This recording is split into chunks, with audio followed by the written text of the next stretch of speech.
29/11/2025 বালিয়ার কাইজা সরাসরি ধাওয়া পাল্টা ধাওয়া চলছে। বিগত সময়ে প্রায় 2 ঘন্টা বাড়ির মধ্যে বিভিন্ন ঘর ভাঙচুর চলছে। আমাদের নিরাপত্তার সাথে আমাদের সেখানে যাওয়া সম্ভব হয়নি।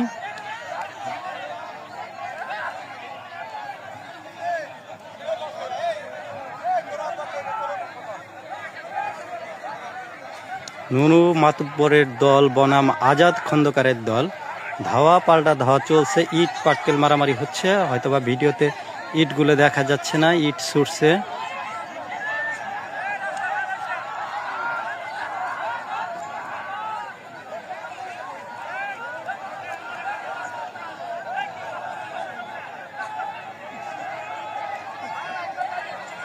দফায় দফায় চলছে ইট পাটকেল ছোড়া।